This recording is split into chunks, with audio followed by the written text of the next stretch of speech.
According to the Institute for the Study of War, the advancement of the Ukrainian forces around Liman has been stopped as of now around Karpivka. And after the Ukrainians liberated it a few days ago, supposedly Russians took it back yesterday. That's the northern front, and that's the penetration that Ukrainians have made into the Russian lines. This here is Liman, and Karpivka is right here. This small settlement here, there are water bodies here, and supposedly Russians took this settlement back yesterday after Ukrainians had liberated it from the Russians, so it is changing hands. That means this area here is contested. But look at this red line here, it's the main highway that supplies Russians with everything: food, ammunition, mortar shells. Ukrainians are very close to this highway. They are actually only about 5 kilometers from it, so they can influence this highway with everything they have: small mortars or heavy artillery. Supplying the entire this area for the Russians is very problematic, because every supplies that comes into this area is potentially under Ukrainian artillery fire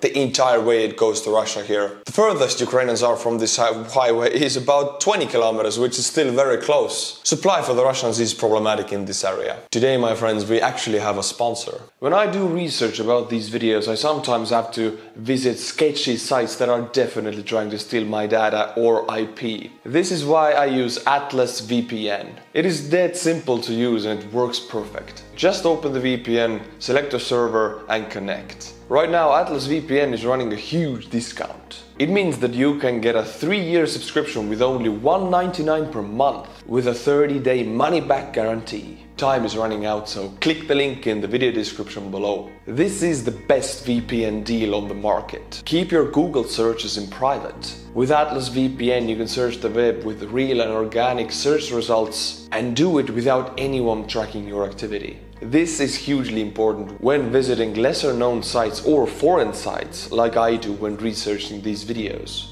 Stop ads and malware. Atlas VPN is more than just a VPN. It blocks all the malicious links, ads and trackers, and notifies you when someone is trying to steal your data. Protect unlimited devices. Yes, Atlas VPN protects all your devices with just one subscription. You can get a 3-year subscription with only $1.99 per month with 30-day money-back guarantee. Time is running out, so get your deal by clicking the link in the description below. Ukrainians are moving very slowly, and if necessary they are retreating. Ukrainians are fighting to save their manpower for the future fights, so they don't take the fights they don't know they can win. That is why the advancements are slow and steady. Liman is in danger of being surrounded, hasn't been surrounded yet, but the danger is there. Russia recently changed its laws so that surrendering to Ukrainians or retreating without orders for the Russian troops on the ground is punishable by 10 to 15 years in prison. And Putin took over the military command in Russia actually, and he, like Stalin, not one step back,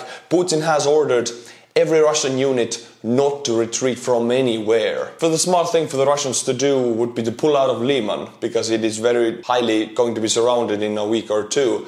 Russians cannot do this, otherwise they would go to jail in Russia, and if they would surrender they would go to jail in Ukraine or in Russia, so they have nothing else to do but to stay in Liman and fight till death, because that is the order of the Tsar. It is beginning to remind me more and more of Stalin's orders in Second World War. In the southern front, Putin's orders are the same. No Russian unit can retreat unless being ordered so, but we know Putin, he does not order retreats. Basically, he has ordered all of his men to fight to the death. But you can order such a thing only from troops who have high motivation, high morale. It takes a lot of morale to fight to the death. Alright, let's knock them out cold, my friends. I just have to show you this video. Look at this one. In the Ukrainian army, there are laws that prohibit drinking. You cannot drink in the Ukrainian army. Russians drink. That's all they do in the front lines, actually. This Russian troop drank so much, his morale went from low to very high, because he took the flag of the motherland and his rifle and he went to liberate Ukraine from Nazism.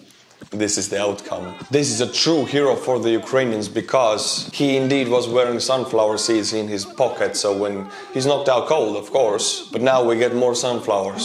Thank you. This is Dagestan. This is a republic in the Russian Federation. Next to it is Chechnya, so you know Dagestan is in a very turbulent area. Dagestani people and Chechen people are one of the only people in Russia who are Muslim, and they're very hot-blooded and temperamental. Dagestan is becoming the most problematic area for Russians because they are protesting the heaviest. Physical clashes with the police have been happening there for a few days now. I will read you a part of the letter the protesters sent to the mobilization officers. Protesters in Dagestan threaten to block federal highways and railways in the region if all of those detained at political rallies are not released from the police within an hour after the publication of this message.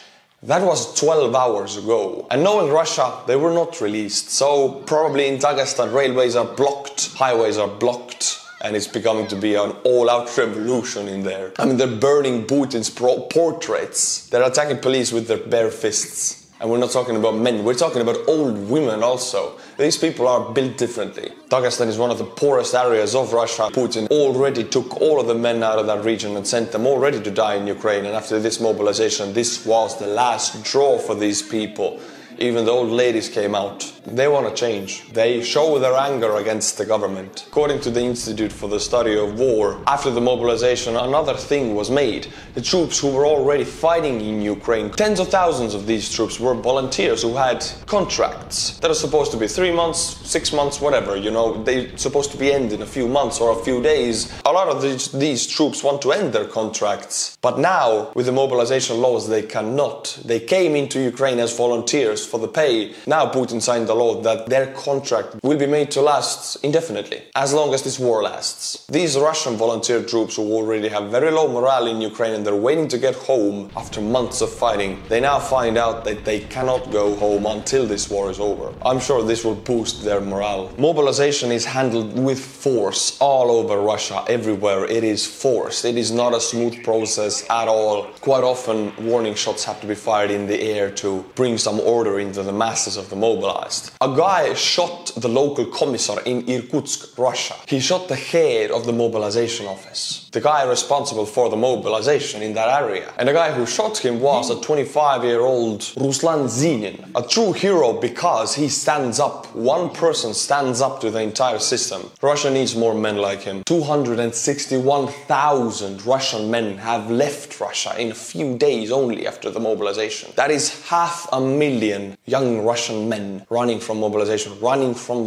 their home country. Estonia, Latvia and Lithuania have closed their borders with Russia a few weeks ago, but Finland hasn't done it yet. Now Finland announced that they will shut the border with Russia. They have already let in tens of thousands of Russian men into the country in the span of days, and it is already becoming an internal threat for them. This is the Russian-Finnish border, and it is still like that now. Cars for tens of kilometers, tens of thousands of people waiting to get over the border. This is the Russian-Kazakhstan border. Same thing. Tens of thousands of men wanting to get out of the country. Russian men do not want to fight for Putin. They don't want to go into Ukraine. And since everybody's running away from the mobilization, government uses force. They detain young men and force them into the mobilization buses. They use force. But what can you expect out of a fighting force that is put together like that? What is their motivation? What is their morale like? Arson of the military installations in Russia is on the rise against mobilization. That means burning the buildings down that are used to mobilize men. If we only had some video evidence of how these buildings catch on fire, it's such a mystery. I cannot for the life of me understand how these buildings catch on fire. It's like they spontaneously combust. Anyway, this is the photo of all of the military buildings set on fire by the Russian people in Russia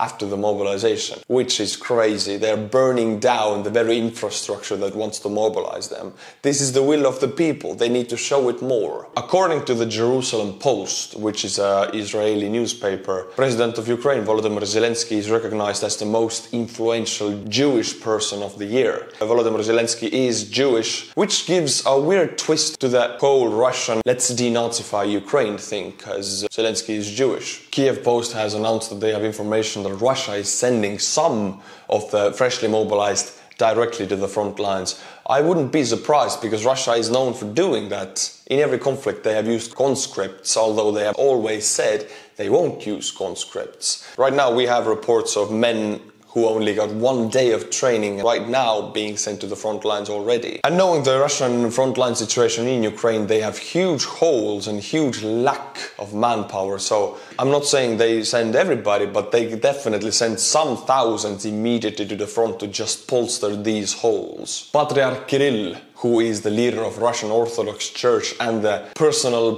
puppet of Vladimir Putin, says that dying fighting in Ukraine will cleanse away all your sins. So he is trying to turn this into a holy war, I guess. For them, they see it as a Russian crusade, I guess. For me, it's cringe. Protests against mobilization are not only happening in Dagestan, they're happening all over the Russia. St. Petersburg and Moscow and other cities, in Siberia and this side of the Ural Mountains. The Russian government is reacting to the protests as they always have. They're arresting as many people as possible, and for the punishment, they send these people who come out to protest against mobilization, they send men to the front as punishment. Putin is eliminating his internal enemies with this mobilization. He's just sending them to die in Ukraine. Stalin said, no man, no problem. I think Putin takes this too seriously.